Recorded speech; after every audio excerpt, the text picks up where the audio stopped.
Okay. All right, and we're live. Um, Hi, this is Pat from buffbutch.com, and we are doing another Community Spotlight interview today, and we will be interviewing Amy. Hi, Amy. How are you doing today? I'm doing great. So we can start off by saying, how do you identify, Amy? Um, I identify as genderqueer and butch, and I identify as a boxer, African American. I have multiple identities. You can go on about as many of those multiple identities as you would like, if you feel like they need to be clarified. Well, I also identify as a fat athlete, and identify as a defiant athlete. And basically, I've been an athlete my whole life, but as I got older and as I became partially disabled, I was never really sure if I belonged in the gym, but I always kept going to the gym. And then I stumbled onto the Health at Every Size movement and fat activism, and that gave me a way to be in the gym in a way that I felt, proud. So I really identify as a defiant athlete. I don't think I've ever heard the term defiant athlete before, but I really like that. Um,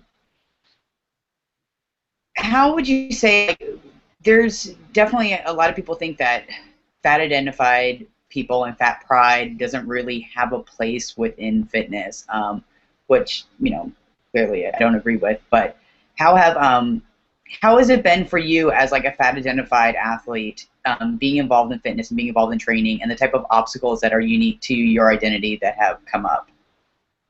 Oh my gosh, it's really hard because fat people are the people who in the gym people generally don't want to be because it's so much of fitness culture is about weight loss. But I really found a home in boxing, even though a lot, as you know, boxing is a lot about cutting weight and making weight and all these kind of things. But in the boxing gym I went to, I was the oldest, fattest, most female person there. But in boxing, there's this ethos: if you work hard, it's respected. And when people saw how hard I worked, it didn't really matter what kind of body I had. So there's a certain way that coming to boxing, which I've been doing for about, I guess, 6 or 7 years now, and coming to fat activism happened at the same time. Because for me, it's about I've always been an athlete. I got injured in college sports, which got increasingly worse as I aged. A really bad knee problem. But I, to me, it's about the joy of moving my body and the joy of owning my body, and that can be really hard for fat people in the gym because let's be honest, fat people are the people that most of the people in the gym don't want to be. But I just own my right to be there, and I own my right to be an athlete, and I own my right to put in my time and get strong as strong as I can. So. And that definitely resonates with me in terms of boxing and an identity that like exists outside of the mainstream. A lot of my masculine identity and my comfort in it came when I started boxing, and the acceptance I felt in the gym, and also it didn't really matter what you looked like as long as you could continue to train hard, and especially as a competitor, you were winning. Those are kind of the most important things. And aesthetics isn't really important in the sport, at least directly in the gym. You also said that you are partially disabled, I think was the term you used. Yeah, yeah. I played college rugby and I injured my knee, and it's gotten worse and worse to the point where there's periods where I can't train, and that's really the hardest. And I can't run, for example. And I've had all this reconstructive surgery that's kind of worked, but not that well. So I identify as disabled and as a disabled athlete as well. And that's a hard identity in the gym too. But again, to me, the thing that brought me to the gym as a kid keeps me there, which is like owning my body and owning my right to be strong in my own ways. So. And what have been like certain challenges that have been there for you in terms of the disability or the lack of, I guess, inclusion of disability and people with disabilities within fitness spaces? Well, I think it's the same thing that a lot of genderqueer people face everywhere, which is a lot of times people really don't want you there. This is as a fat person and as a disabled person, and often as a female person in male gym spaces. It's um, it's hard not to be wanted, and not to be welcomed when you see other people welcomed and wanted. So that's been one of the hard things. The other thing is that a lot of times it's hard for trainers to make adaptations to body types.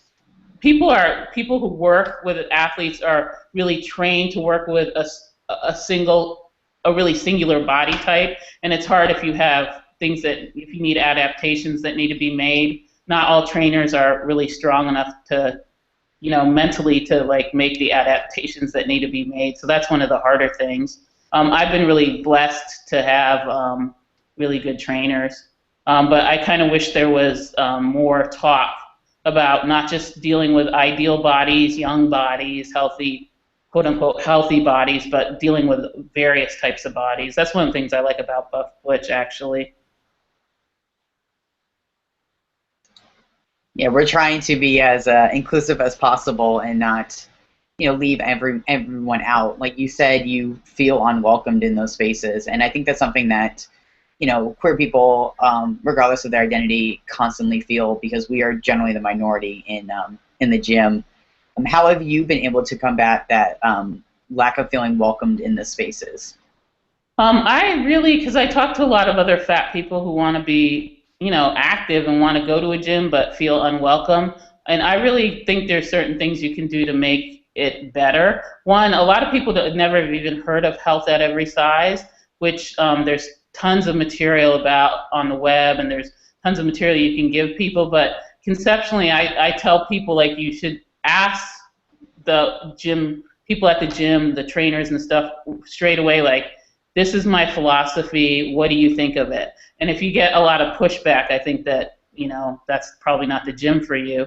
I mean, some pushback is to be expected because so much of fitness culture is around weight loss and things like that. But if people seem open to the idea of health at every size, then usually that's an indicator that the gym might be a good place.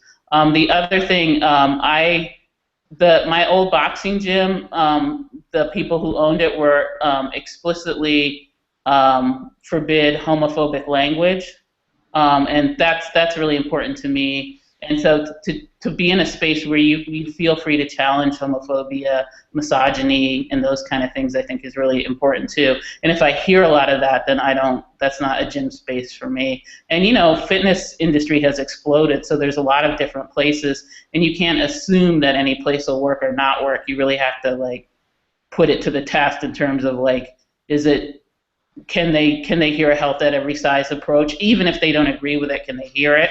And is it a space that's not going to have a lot of homophobia? Those are basically the two big checklists for me. Well, let's bring it back to your gender expression. You said you identify as a butch genderqueer individual. How has fitness helped you, or has it actually been any help to you for expressing your gender identity? Honestly, boxing is everything to me, which seems kind of funny because I'm like old, I'm almost 50, but it's everything to me in terms of my gender expression, because I feel it helps me craft not only like my body and my strength, but my own idea of masculinity, because I have a female masculinity, and to me it's totally come through boxing and coming through understanding my body through working it out and getting stronger and getting capable and getting the skills that you get, not only the physical skills, but the mental skills in any kind of martial arts. So to me, it's kind of everything. I feel like I came into my own. I mean, honestly, I've been butch since I was born, but I came into my own in terms of loving it. And like, for example, I was always insecure about my facial hair and stuff. And the gym is really where I learned to say, like, this is my body and I love it. That goes into the next question I was going to ask was, how is your gender identity express your relationship to your body? You already touched on it a little bit, but if you would like to elaborate that a little bit more, possibly. How is it in relationship to my body? Yeah, has it affected your relationship with your body? Um, because I'm older, I kind of grew in the where I'm from. I'm from kind of small town Pennsylvania, and I it wasn't when I was growing up. It wasn't acceptable to be a girl who looked like a boy. It just wasn't something that was acceptable. So I feel like I dealt with a lot of self-hate throughout my life. And the gym was really a space where I could be alone with myself and kind of reclaim who I am. And eventually, like, I feel like I've learned to celebrate myself through my being able to work my body at the gym and being able to feel at home in my body and feel at home with the ways that I'm masculine and in the ways that I'm feminine, if that makes sense. And that totally makes sense to me, 'cause that's pretty much the way that I feel and have become comfortable in my body. Um, so you said you're a boxer. Would you like to elaborate more on your current training regimen? Yeah, me and a friend, Shug McDaniel, in Gainesville, Florida, started a boxing club called Heavyweights, which Heavyweights a fat fight club, but it was a health at every size club where basically anybody with any body type could come there and box and learn boxing. So that consumed my life for the last couple of years. I also went to I don't want to say regular, but a traditional boxing gym twice a week. So I would do heavy weights once or twice a week, train at a regular boxing gym twice a week, and then I sometimes would do cardio just in at Planet Fitness. But I've recently moved, so it's just basically been me in a heavy bag. I haven't found a boxing gym here yet, but I like to me, boxing. I've never been one of those people who I feel like I have to go to the gym. It's like I want to go to the gym. And boxing to me is a way to really like feel myself. So the cardio is I do it like a couple times a week. And boxing, I try to do. It's not like I try to do it. It's like I end up doing it pretty much as often as I can. But right now, it's just me in a heavy bag, so I'm looking for like a gym home, basically. Oh, I hope you'll be able to find a gym soon. I know what it's like being outside of your boxing gym, and it's just, it's not the same as just hitting a bag by yourself. You know. No, it sure isn't. I can Um, never explain to people like that whole feeling of being in a boxing gym. Like I yeah, can never explain. It's like it's home to me more than any other place I am. It's home to me. And I can't explain that to people. I'm sure you understand it, but yeah, I totally understand. It's that smell and that bell. Like right. just hearing that bell go off. Like you could function in off those 3 minutes. Right. So why do you think training is important for queer individuals and individuals who deviate from the mainstream narrative? I honestly, I don't think there's anything more important than that training because we're taught to not be at home in our bodies and we're taught to be afraid. And to me, training combines love and control of your body with getting strong, whatever that means for you, and not being afraid. I mean, I got a really bad injury through rugby, but I never regret playing rugby because in college I played rugby because I learned not to be afraid of people. And to this day, even though I'm, almost 50, I'm never physically afraid of people. Like a 20-year-old guy could challenge me and I'm not afraid. And so I think gaining the control and the love of your body is something that training can do that nothing else can do. And I think that's really important for people who've been marginalized around their bodies. We're told to hate ourselves. We're told that we're ugly, that we're undesirable, that we're weak, that we should be bullied. I think training is a way to get the sense of self, the sense of ourselves as divine, which we are, back. So to me, it's the most important thing you can do. It's the reason I never stopped training. I'm just gonna snap to all that. And if there's any resources you would like to list out for people that are, fat identified or disabled that you think would be useful for them in training purposes wise, that, there's not that much, a lot of people aren't familiar with those type of resources. Yeah, there's a lot. If you just Google health at every size, there's tons of stuff. There's a health, I mean, it's a brand that someone created. So there's a website that's just called Health at Every Size, but there's also a lot of stuff, people of color talking about inclusion, exclusion, the drawbacks of it. So even if you just Google it, you can pull up a lot. But I would recommend starting with the Health at Every Size website. And in terms of fat activism, there's also tons of stuff. I'm part of a group called NOLOSE, which is specifically queer fat activists, and we hold a yearly conference, and that's really great too. There's actually a ton of resources, and people haven't heard of it and don't know about it, but once you start looking, you'll find a ton of stuff.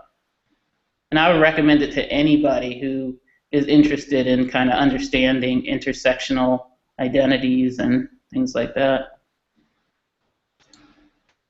I'll definitely throw up those links so that we can get people looking into those type of things. I definitely know, as someone who's been in boxing, that's a weight class sport. It's the language we use is, not, it can be offensive, and it took me being called out a couple times, just because I'm so used to being in a gym, and when you've made weight for a tournament, you come back and your face is a little bit fuller, you immediately get the fat jokes being thrown at you. And realizing that wasn't acceptable, especially stepping out of, a boxing realm, or just even within that space isn't acceptable. It's not something that should be ridiculed. So do you have any advice for, maybe fitness professionals or people who are, major gym rats, of how we can be more accepting of not only fat identified folks, but also people with disabilities? I think I have this discussion a lot because a lot of the people I know are really, really into fitness. And it's hard because so much of the fitness industry is dictated by the weight loss industry. And I think that one thing I would say is, think about that, question that. Because the fitness, as anybody who really trains knows, isn't the same thing as weight loss. Quite a lot of weight loss activities are really, really unhealthy. So I would just ask people to be critical about the marriage, I would say the unhealthy marriage between fitness and weight loss. But I would also I feel like as a younger athlete, I so much idealized certain kind of bodies and certain ideas of strength. But I would ask people to kind of look at that critically and think about the ways that other people can be strong, because for a lot of people, just walking in the doors of the gym is a kind of strength that somebody without a disability, somebody who's not fat, will never know. So I would just kind of think about reconceptualizing the idea of strength, I don't know if that makes sense, but. No, it totally makes sense. You're on point with everything. So I'm just going to end with one last question. Who is your favorite boxer? Oh my God, you are. Okay. Tie between you and Muhammad Ali, probably. I like Manny Pacquiao before he got all homophobic. I still have love for him, but I love his style. Of all the boxers, I love his style. I don't love him, but I honestly, I would, if somebody asked me, I would say you and Muhammad Ali. So. Oh, that was just me fishing for compliments right now. No, but it's because to me, it's not just about to me, boxing is about a strength of character, and there's certain boxers who really epitomize that, and so that's why I would pick you and Muhammad Ali. Because there's a strength of character. It's not that shows through, So. Thank you so much, and thank you for continuing to support me and my sport, and also for supporting Buff Butch, and also just continuing being a voice and an image that disrupts what people assume is fitness and boxing and strength, and even what is queer. So I really appreciate you taking the time to speak to us today, and hopefully give people more of a image of how awesomely diverse that this community is, and that we are going to try to find as many different people that have been overshadowed throughout the industry and continue to give them a space to talk and be seen and to talk about their unique experiences and their strengths and weaknesses within fitness. Great, thank you. It's a real honor. It's an honor and a pleasure, so thank you. All right, and we'll be continuing to roll out these spotlights, as many interviews as we can get from people. So remember to keep checking out buffbutch.com, and we'll keep disrupting the fitness industry.